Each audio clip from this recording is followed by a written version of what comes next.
नमस्कार, मी डॉक्टर कविता राणे. लक्षवेधीमध्ये आपल्या सर्वांचं स्वागत. मुख्यमंत्री लाडकी बहीण योजना ही चांगलीच चर्चेत आलेली योजना 2024 पासून 2024च्या निवडणुकांमध्ये या योजनेचा मोठा प्रभाव पडला असं अनेकांचं म्हणणं आहे. 2024 नंतर मात्र म्हणजे निवडणुका झाल्यानंतर या योजनेमध्ये ज्या लाडक्या बहिणींना लाभ देण्यात आला होता त्या सगळ्या लाडक्या बहिणी या योजनेत राहणार नाहीत हे जवळपास स्पष्ट झालं. याचं कारण असं आहे की कधी नव्हे ती योजना लागू करताना कोणतेही निकष लावण्यात आले नव्हते, पण योजना लागू झाली, लाभार्थ्यांना लाभ मिळायला सुरुवात झाली आणि त्यानंतर मात्र निकष लावायला सुरुवात झाली. पहिल्या वेळेला ज्यांच्या घरातनं दोघांना लाभ मिळाले होते किंवा ज्या सरकारी नोकरीमध्ये होत्या त्या बहिणींना बाजूला काढण्यात आलं, पण त्यानंतर मात्र सरकारनं केवायसी सुरू केली. म्हणजे या योजनेमध्ये ज्या बहिणी आहेत त्या निकषामध्ये बसतात की नाही याची काटेकोर चौकशी करायला सुरुवात केली. आकडे 1-1, 2-2 येत होते, पण आज जो आकडा आलाय तो फार मोठा आहे. जवळपास 80 लाखांपेक्षा जास्त, म्हणजे विचार करा 2.5 कोटी महिलांना लाभ मिळत होता, त्यापैकी 81 लाख महिला आता याच्यामधनं बाहेर होत आहेत. वेगवेगळी कारण आहेत. याच्यातलं सगळ्यात मोठं कारण काय आहे तर जी केवायसी या महिलांना पूर्ण करायला सांगितली होती त्यातल्या जवळपास 60 लाख महिलांनी आपली केवायसी पूर्ण केलेली नाहीये. बाकी मग ज्या सरकारी नोकरीमध्ये होत्या, ज्यांच्या घरामध्ये 4 चाकी होत्या, ज्यांच्या घरामध्ये इन्कम टॅक्स रिटर्न भरले जात होते वगैरे वगैरे वगैरे निकषांनुसार बाहेर पडल्या. पण आता राज्यभरामध्ये या मुद्द्यावरून या आकड्यावरून चर्चा सुरू झाली आहे. चर्चा ही आहे की 2024ला ही योजना अशा प्रकारे का राबवली गेली. आता जर या योजनेमधनं 80 लाख महिला बाजूला गेल्या असतील, अपात्र ठरल्या असतील, तर मग त्या 80 लाख महिलांना जे पैसे दिले गेलेले आहेत त्याचे काय? सरकार म्हणते आम्ही हे पैसे परत घेणार नाही. पण जर हे पैसे परत घेतले जाणार नसतील तर मग टॅक्सपेयरचा पैसा अशा प्रकारे का उधळला गेला हाही सवाल आहे. आणि मग सगळ्यात महत्त्वाची चर्चा ही आहेच की फक्त निवडणुकांसाठी अशा योजना आणायच्या, भरमसाठ लोकांचे पैसे वाटायचे आणि त्याची रिस्पॉन्सिबिलिटी, अकाउंटेबिलिटी कुणाकडेच नसावी, हे कसं चालणार? या सगळ्या मुद्द्यावर आज पुन्हा एकदा चर्चा सुरू झालेली आहे. या सगळ्यावर बोलूयात, पण त्या अगोदर पाहूयात या आकड्यांमागचं नेमकं गणित काय आहे हे सांगणारा हा रिपोर्ट.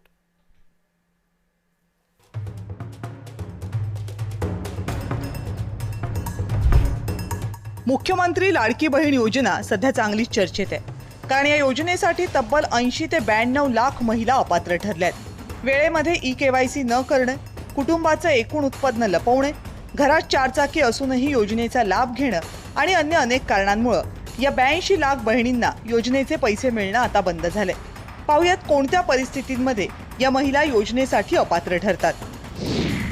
अर्जदाराच्या कुटुंबाचा एकत्रित वार्षिक उत्पन्न 2.5 लाख रुपयांपेक्षा जास्त असल्यास, अर्जदाराच्या कुटुंबात कुणीही आयकर भरत असल्यास, केंद्र किंवा राज्य सरकारी कर्मचारी अर्जदाराच्या कुटुंबात असल्यास, लाभार्थी महिला इतर एखाद्या शासकीय योजनेमध्ये 1,500 रुपयांची लाभार्थी असल्यास, अर्जदाराच्या कुटुंबात ट्रॅक्टर वगळता 4 चाकी वाहन असल्यास, अर्जदार आजी किंवा माजी आमदार किंवा खासदाराची कुटुंब सदस्य असल्यास. कारणं कितीही रास्त असली तरी विरोधकांना मात्र यामुळे सरकारवर टीका करण्यासाठी आयती संधी मिळाली आहे. 80 लाखाच्या वर अपात्र महिलांना तुम्ही सरकारी तिजोरीतून पैसे दिले, ते आता सिद्ध झाले. हा कोणावर तुम्ही गुन्हा दाखल करता? तत्कालीन मुख्यमंत्री एकनाथ शिंदे आणि हे 2 उपमुख्यमंत्री हे त्रिकूटचे होते, त्यांच्यावरती सरकारी तिजोरीतल्या पैशाच्या अपहाराचा गुन्हा दाखल होणं गरजेचं आहे. पण मोदी युग आहे, हे कलियुग पण नाही ना. ज्या अपात्र बहिणींना आतापर्यंत पैसे दिले ते परत मागणार नाही, पण ज्या पुरुषांनी बेकायदेशीररित्या योजनेचा लाभ घेतलाय त्यांच्याकडून मात्र पैसे वसूल करणार, अशी माहिती मुख्यमंत्र्यांनी दिली. ज्यांनी केवायसी केली नाही त्यांना आता आम्ही पैसे देणार नाही, पण त्यांना दिलेले पैसे आम्ही वसुली करणार नाही. मात्र 14,000 ज्या पुरुषांनी पैसे घेतलेले आहेत त्यांच्याकडनं मात्र पैसे हे वसूल केले जातील. या योजनेवरून राजकारण सुरू राहील, पण एक मात्र नक्की, ज्या महिला या योजनेसाठी पात्र नाही त्यांना इतके दिवस लाभ देणं हे मुळात चुकीचं होतं. त्याचबरोबर सरकारनं सुद्धा केवायसी केल्यानंतरच निधी वाटप सुरू करायला हवं होतं. पण 2024ला विधानसभा निवडणुकांची तारीख जवळ येत असताना घाईघाईनं योजना सुरू करण्यात आली. यापुढे तरी सरकार कोणतीही योजना इतक्या घाईनं आणणार नाही एवढीच अपेक्षा. ब्युरो रिपोर्ट, जय महाराष्ट्र. या या संदर्भात बोलण्यासाठी आपल्या सोबत आहेत भाजप नगरसेविका सायली कुलकर्णी. सायलीजी नमस्कार. माझा आवाज पोहोचतोय आपल्यापर्यंत सायलीजी? नमस्कार. शिवसेना उद्धव बाळासाहेब ठाकरे पक्षाचे प्रवक्ते अखिल चित्रे आपल्यासोबत आहेत. अखिलजी नमस्कार. नमस्कार. काँग्रेसचे प्रवक्ते कपिल ढोके आपल्यासोबत आहेत. कपिलजी नमस्कार.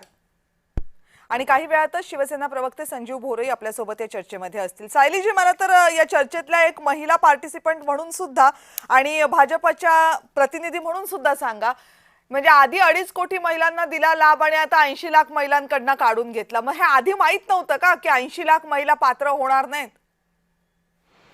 बघा, आपण जेव्हा कोणतीही योजना राबवतो, कोणतीही सरकार कोणतीही योजना राबवते, तेव्हा एक एलिजिबिलिटी क्रायटेरिया असतो.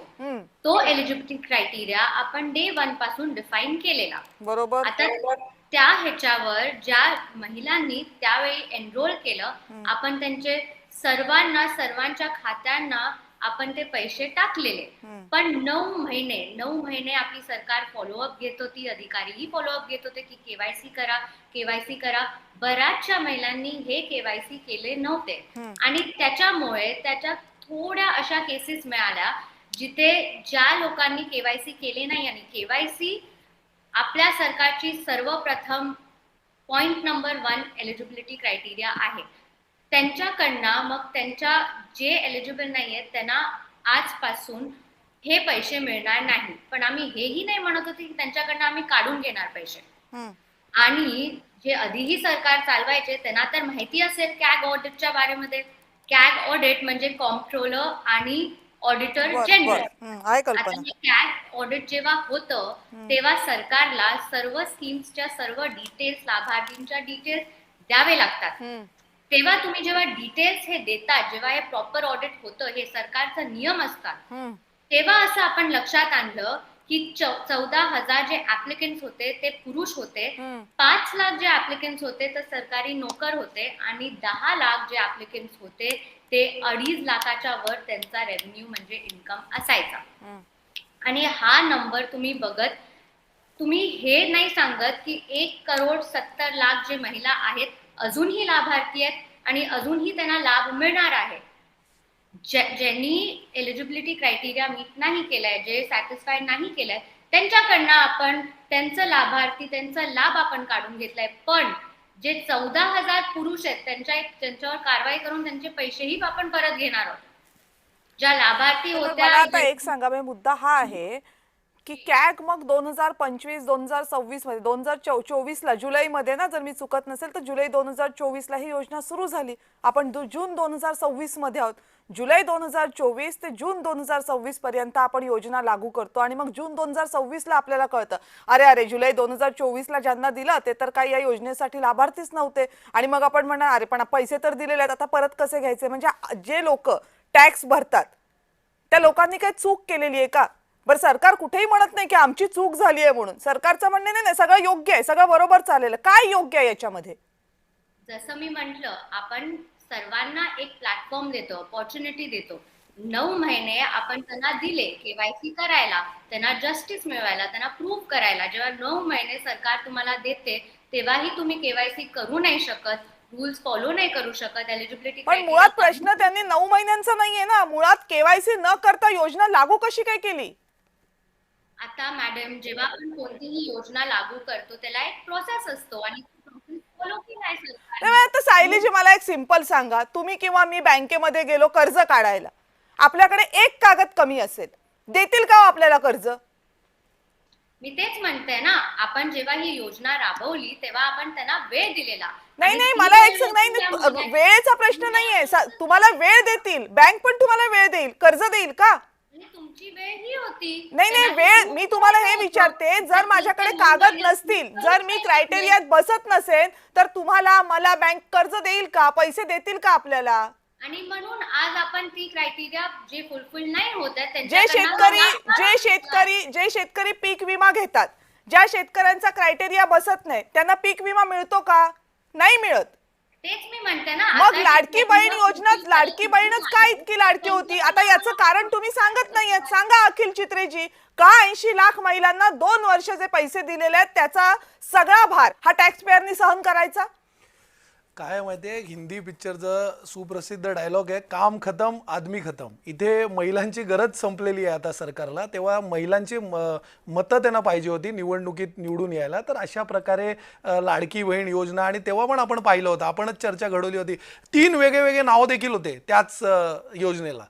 लाडकी बहीण योजना, मुख्यमंत्री लाडकी बहीण योजना, माझी लाडकी बहीण योजना. तर ते गोंधळ पहिल्या दिवसापासूनच आहे. 10 वेळा त्यांनी निकष बदलले, त्याचे 10 वेळा निकष बदलले गेले की कसे दिले जातील, काय दिले जातील. आत्ता इकडे सायलीताई म्हणाला की 14,000, तर ते 14,000 नाही आहे, तर 16,000 पुरुषांना त्याचा लाभ मिळालेला आहे. आता हे 16,000 पुरुष कोण आहेत? आता ही प्रशासनाची गंभीर चूक नाही का? तर प्रशासनावर कारवाई होणार नाही का? ह्याचं उत्तर देणं देखील सरकारने अपेक्षित आहे. त्याच्यानंतर जर KYC आपण कधी करतो? KYC नो युअर कस्टमर हे आपण आधी करतो ना, KYC आधी करतो. आता तुम्ही जसं राईटली यू सेड की बँकेत आपल्याला लोन त्याच्या आधी मिळत नाही. अहो, साधं पासपोर्ट देखील एक डॉक्युमेंट एलिजिबिलिटीसाठी नसलं तर ते तुमचा पासपोर्ट प्रोसेस करत नाही. तुम्ही पैसे कसे काय प्रोसेस केले इतक्या लोकांचे? आणि इकडे 80 लाख लोक आपण म्हणतोय, पण जर विविध निकष जर आपण पाहिले तर ते जवळपास 1.25 कोटी रद्द झालेले आहे. म्हणजे 2.5 कोटीपैकी 1.25 कोटी महिलांना हे फसवणूक झाली आहे. इतकी मोठी फसवणूक या देशात ह्याच्या अगोदर कोणाबरोबर, महिलांबरोबर तर इतक्या मोठ्या प्रमाणात कधीच झाली नव्हती. मी आपल्या चॅनलच्या माध्यमातून आवाहन करतो, जर आहे ना असं वाटत असेल की निवडणूक संपले, सर्व खेळ संपले, आता आम्हाला काही गरज नाही, आम्ही कशाही प्रकारे खोटं फसवणूक करू शकतो, तर ते 80 लाख महिला असतील ना, तर त्यांनी या जे काय नालायक सरकार आहे ना, हे ना रस्त्यावरती तुडवून काढावं. आणि हे ना कळून चुकलं पाहिजे की निवडणूक असो की नसो, जनता जेव्हा रागवते ना, जनतेच्या रोषाला सामोरं जाता या सरकारला येणार नाही, हे त्यांना कळलं पाहिजे. आणि सगळ्यात महत्वाचं असं आहे कपिलजी, 45,000 कोटी 45,000 कोटी या योजनेचा महिन्याचा खर्च आहे, वर्षाचा खर्च आहे. आता हे ज्या 80 लाख महिला आहेत यांनी किमान 24,000 कोटी या महिलांच्या खात्यामध्ये.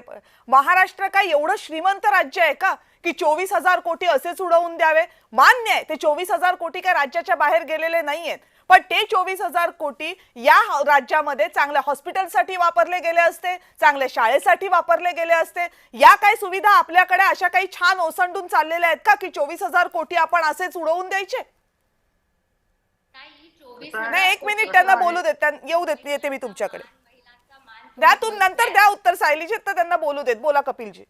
कसं आहे कविताजी, एका ठिकाणी फार सुंदर म्हटलेलं आहे की भानावर राहून योजना आखायच्या आणि बेभान होऊन त्या पूर्ण करायच्या. पण ही योजना आखतानाच सरकार सैरभैर झालं होतं, बेभान झालं होतं. आपण जर पाहिलं असेल तर लोकसभेला महाराष्ट्रातल्या जनतेनं कडाक्यानं पाडल्यानंतर स्वर्गीय अजितदादा, एकनाथ शिंदे आणि देवेंद्र फडणवीस यांनी त्यावेळी लाडकी बहीण योजना आणण्याचा प्रकार या ठिकाणी केलेला आहे. आता माहिती अशी आहे की ही योजना आणत असतानाच मंत्रालयातले जे काही चाणाक्ष अधिकारी आहेत, ज्यांना राज्याच्या अर्थव्यवस्थेचा खळांखळा अभ्यास आहे, त्या सगळ्यांचा कळाळून विरोध होता. परंतु कुठल्याही परिस्थितीमध्ये आपल्याला जर महाराष्ट्रामध्ये सत्तेवर यायचं असेल तर अशा पद्धतीनं महिलांना पैसे वाटले पाहिजे. म्हणून जो फॉर्म भरेल त्याला पैसे वाटण्यासाठीच लाडकी बहीण योजना त्यावेळी आणली होती, हे आता सिद्ध झालेलं आहे. आपण जर पाहिलं असेल तर 80 लाख महिला, ज्या महिलांनी तुमचे 1,500 रुपये घेऊन तुम्हाला मतदान केलं, ज्या महिलांना तुम्ही, आणि पैसे योजना किती विचित्र योजना आपण जर पाहिलं असेल, अखिलजींनी सांगितल्याप्रमाणे योजनेला 2-3 नावं आहेत, आपापल्या सोयीनं देत होते. राज्याचे 3ही नेते म्हणजे एक मुख्यमंत्री, 2 उपमुख्यमंत्री आपापल्या पद्धतीनं इव्हेंट करत राख्या बांधून फिरत होते.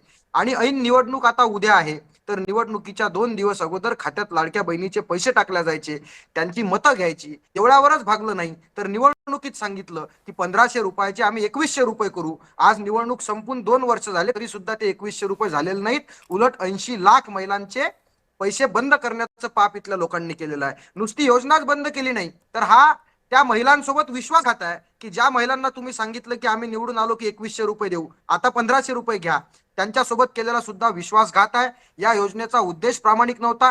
ही योजना चुकीच्या उद्देशानं राबवल्या गेली आणि आज मात्र ज्या महिला त्यावरती डिपेंड झाल्या, ज्या त्याकडे आस लावून बघतायत, त्यांचा तुम्ही भ्रमनिरास करताय. दुसरी गोष्ट, हे पैसे इतका आटापिटा केला, मुख्यमंत्री लाडकी बहीण योजना, माझी लाडकी बहीण योजना, लाडकी बहीण योजना, अनेक पद्धतीचे नावं दिलेत. आणि हे पैसे काय यांच्या बापजाद्याच्या इस्टेट मधले होते का? म्हणजे देवेंद्र फडणवीसांनी जर 1,500 रुपये महिन्याला दिले, ते काही गंगाधर पंतांचा सातबारा विकून दिलेले नाहीत. ते पैसे सर्वसामान्य जनतेच्या, मी जर कधी पाण्याची बाटली विकत घेत असेल तर त्या पाण्याच्या बाटलीमध्ये भरलेल्या टॅक्सचे पैसे होते. मी जर मोबाईल विकत घेत असेल तर त्या मोबाईलच्या संदर्भाने भरलेल्या टॅक्सचे ते पैसे होते. वही पेन विकत घेत असेल त्याच्या संदर्भाने भरलेल्या टॅक्सचे पैसे होते. म्हणजे जनतेच्या ठीक टॅक्सचे आहे. पैसे वाटून स्वतःचा प्रचार केला. आणि आता मात्र त्याच महिलांनी, ज्यांची मतं तुम्ही त्या लाडकी बहीण ठीक आहे. योजनेच्या भरोशावर घेतले, त्यांचा भ्रमनिरास केला, त्यांचा विश्वासघात या सरकारनं केलेला आहे. ठीक. पुन्हा एकदा सांगतो की लाडकी बहीण योजना आणताना यांचा उद्देश प्रामाणिक नव्हता. ठीक. आज मात्र हे आमच्या महिलांचा या ठिकाणी ओके, भ्रमनिरास करत कपिलजी, आहेत. ठीक आहे. संजीव भोर आपल्यासोबत. संजीव भोर, हे म्हणजे काय होतं की निवडणुकीच्या आधी कोणतीही चाचणी न करता पैसे वाटून द्यायचे, निवडणुकीनंतर चाचण्या करायच्या, गळती करायची आणि मग त्यातल्या जवळपास 3/4 महिलांना काढून टाकायचं. हा काय प्लॅनिंगचा भाग होता? हे सगळं ठरवलेलं होतं की आता काहीच मार्ग नाहीये, आता 2100 पण द्यायचे आहेत, एवढ्या महिलांना देता पण येणार नाही, त्यामुळे नाईलाजाने केले? काय काय आहे नेमकं सरकारच्या याच्या मागची भूमिका? आत्ताचे कोण कोण बोलतोय? जातं मुख्यमंत्रीच्या एक मिनिट संजीवजींना हा प्रश्न, संजीवजींना आहे. सायलीजी येते तुमच्याकडे. संजीवजी बोला. डिस्टर्ब होतं मला. नाही संजीवजी बोला तुम्ही.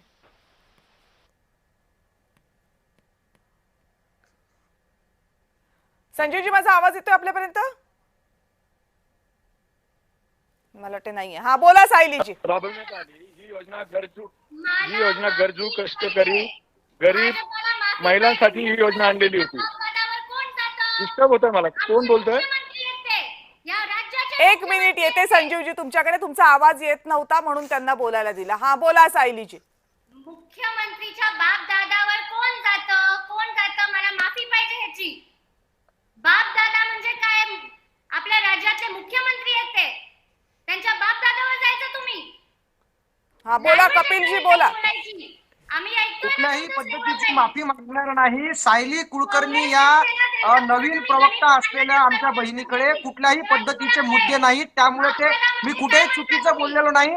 तुम्ही आमच्या बापदाद्यानं टॅक्स भरला म्हणून सरकारकडे पैसे आहेत आणि आमच्या सर्वसामान्य शेतकऱ्याच्या बापदाद्याचे पैसे तुम्ही तुमच्या मतांसाठी वाटणार आहात का? तुमच्या मतांसाठी योजना मिळवणार आहात का? सायली कुलकर्णी कुठली माफी मागणार नाही. अभ्यासपूर्ण उत्तर द्या. का बंद केलं आमच्या 80 लाख महिलांचे प्रश्न? मतं पाहिजे होते का नगरसेविका होण्यासाठी? मतं पाहिजे होते का आमदार खासदार मुख्यमंत्री होण्यासाठी? आमच्या बापदादाच्या टॅक्स मधून योजना राबवता तेव्हा लाज वाटली पाहिजे तुमच्या मुख्यमंत्र्यांसहित सगळ्या लोकांना. कुठली माफी मागणार नाही. कुठलीही माफी मागणार नाही. बापदादा हा काही चुकीचा शब्द नाही.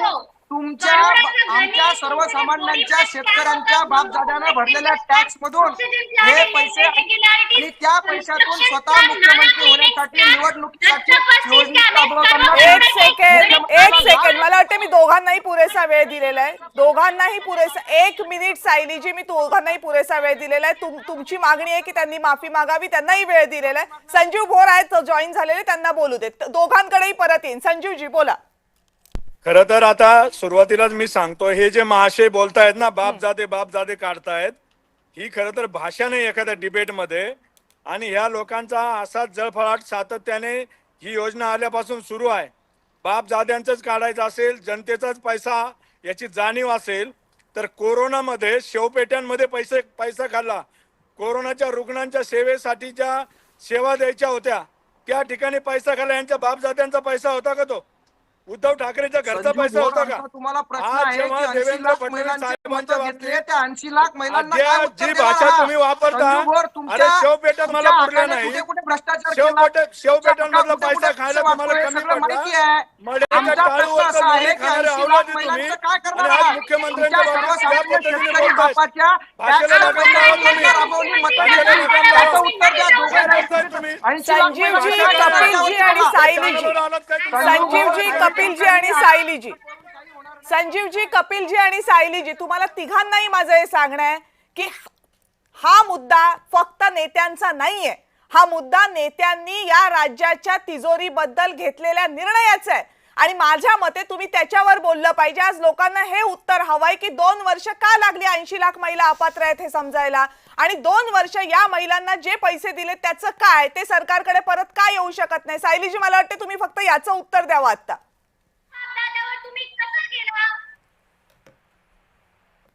माझा प्रश्न ऐकू आलाय का सायलीजी तुम्हाला? वापरली जाते नॅशनल टेलिव्हिजन जय महाराष्ट्र चॅनल. तुम्ही यांना माफी मागायला लावली पाहिजे.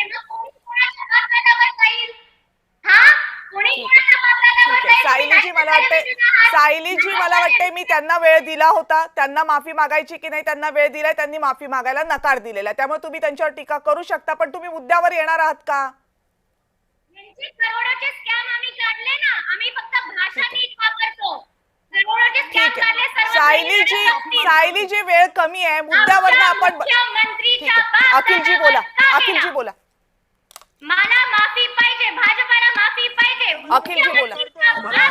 या चर्चेदरम्यान दोन्ही जे सत्ताधारी पक्षाचे प्रवक्ते इथे आले त्यांना जे काय त्यांच्याकडनं घडलेलं गैरकृत्य आहे त्याच्याबद्दल कोणताही डिफेन्स नसल्यामुळे ते ज्या प्रकारे विषय भरकटवत नेत आहेत, काय आहे त्यांचं ते मॉडस ऑपरेंडीच झाली आहे. काल परवा पण काही मंत्री आणि ते भाजपचे साटम म्हणाले आपलं भाषिक वाद आणलं, कारण आता त्यांना ते गॅस भाव वाढले त्याच्याबद्दल बोलायला काय नाही आहे. आता महिलांचे सर्वप्रथम तर मी जय महाराष्ट्र चॅनलचे आभार व्यक्त करतो की अशा प्रकारे विषय भरकटायचा प्रयत्न करत असताना देखील आपण खऱ्या मुद्द्याला हात घालून ही चर्चा घडवलेली आहे. आज राहिला प्रश्न, माफी जर घ्यायची असेल ना तर ती सरकारची घेतली पाहिजे की 16,000 पुरुषांना तुम्ही महिलांच्या नावी पैसे अकाउंटमध्ये टाकले. माफीच घ्यायची असेल ना तर ते सरकारकडनं घेतलं पाहिजे की 10 लाख जे महिला आहेत ते त्यांच्या आकडेवारीनुसार सांगतायत की ते निकषात बसत नव्हते तरी त्यांना पैसे देण्यात आले ना, तर त्यांची पहिली माफी घेतली पाहिजे त्या सरकारची. आणि 2 लाख जवळपास लोक म्हणे सरकारी यंत्रणेत आणि किंवा त्याच्याशी संबंधित इकडे काम करत होते आणि तरी सुद्धा त्यांनी लाभ घेतलेला आहे. तर हे सरकारी नोकर कोण आहेत, त्यांच्यावरती सरकार कारवाई करणार आहेत का, आणि सरकारने त्याबद्दल माफी मागितली पाहिजे. आणि हे जे काय प्रवक्ते इकडे आलेत ना, वायफळ बडबड करतायत आणि त्यांना याचं उत्तर देता येत नाहीये, हे महाराष्ट्राची जनता नीट पाहत आहे. आणि आता एक कोणतरी आलेले नौके प्रवक्ते, मला माहित नाही, पण ते जे काय इतिहास कोविड आणि कोरोना काळाचं काढतायत ना, तर त्या कोविड आणि कोरोना काळात हे आता जे काय विभक्त होऊन शिवसेना नाव वापरत आहे ना, हे तेव्हा याच संघटनेत होते. म्हणून याचं उत्तर पहिला ह्यांनी पण निर्लज्जपणे आता जे काय म्हणतायत ना त्याचं उत्तर त्यांनी पण देणं गरजेचं आहे. पण असो, आज तो विषय नाहीये. विषय परत हा लाडक्या बहिणी योजनेबद्दल आहे. तर ही लाडकी योजना, जी काय लाडकी बहीण योजना होती, ही फक्त धुळपेक होती. आज महाराष्ट्राच्या जनतेला सगळीकडे कळलेलं आहे, हे फक्त कोणत्याही प्रकारे रेवड्या वाटायचा प्रयत्न होता. महिलांना आकर्षित केलं की आम्ही दर महिने एवढे वाटू, 1500चे 2100 करू, आणि हे सगळं धुळपेक होतं. फक्त निवडणुकीसाठी होतं, फक्त मतं मिळवण्यासाठी होतं. पण त्यांनी हे विसरू नये की महाराष्ट्राची महिला हे ना रस्त्यावरती आडून जाब विचारणार. आणि आपल्या चॅनलच्या माध्यमातून परत एकदा आव्हान करतोय की हे खोटारडेपणे ज्या प्रकारे फॉर्म भरून घेत होते ना मतांसाठी, हे ना चपलेने दुडवून काढा रस्त्यात महाराष्ट्राच्या त्या 80 लाख महिलांनी. सगळ्यात महत्वाची गोष्ट ही आहे की एखादी योजना निवडणुकीच्या अगोदर आणणं यात काही गैर आहे का? कदाचित याचं उत्तर आपल्याला नाही असंही देता येईल. निवडणुका डोळ्यासमोर ठेवून तुम्ही एखादी योजना आणल्या, महिलांना लाभ दिला, त्याच्याबद्दल नाकारण्याचं कारण नाहीये. पण तो पैसा हा जनतेचा पैसा असतो, त्यामुळे त्याच्या प्रत्येक रुपयाचा हिशोब हा जनतेला मिळाला पाहिजे. एखाद्या योजनेसाठी जिचं महिन्याचं वर्षाचं बजेट जवळपास 45,000 कोटी आहे, त्या योजनेमध्ये 2.5 लाख महिला एनरोल होतात आणि मग आपल्याला 2 वर्षांनी कळतं की यातल्या 80 लाख महिला यांना लाभ देताच येत नव्हता. तर मग ही अवघ्या महाराष्ट्राची फसवणूक नाहीये का? आणि जर ती फसवणूक असेल तर त्या फसवणुकीला जबाबदार कोण आहे? आणि इतके पैसे जे राज्यामधनं वाटले गेले त्या पैशांना जर परत तिजोरीमध्ये येण्याचा मार्ग नसेल तर त्याला जबाबदार कोण आहे? आणि ही जबाबदारी जर कुणावरही निश्चित केली जात नसेल तर अशा प्रकारे योजना या फक्त राजकीय फायद्यासाठी वापरल्या जातात का? आणि निवडणुका लढण्यासाठी लोकांचा पैसा तिजोरीतून काढून अशा प्रकारे वापरता येऊ शकतो का? हा सवाल उपस्थित होतोय. आणि या सवालाचं उत्तर सत्ताधाऱ्यांनी दिलं पाहिजे, कारण त्यांच्याच काळामध्ये योजना आली होती आणि ते पुन्हा सत्तेमध्ये आलेत. जनतेच्या प्रत्येक पैशाच्या निर्णयाचं उत्तरदायित्व हे सरकारकडे आहे. आणि त्यामुळे या 80 लाख महिलांना जर चुकीनं पैसे दिले गेले असतील तर ती चूक का केली गेली आणि मुळात ती चूक सरकार मान्य करायला तयार आहे की नाही, हा सवाल आहे. या सवालाचं उत्तर मिळत नाही तोपर्यंत या चर्चा होत राहणार. आपण सगळेजण या चर्चेमध्ये सहभागी झालात, सगळ्यांचे मनापासून आभार. या विशेष चर्चेमध्ये वेळ झाली इथेच थांबण्याची. पाहत रहा जय महाराष्ट्र.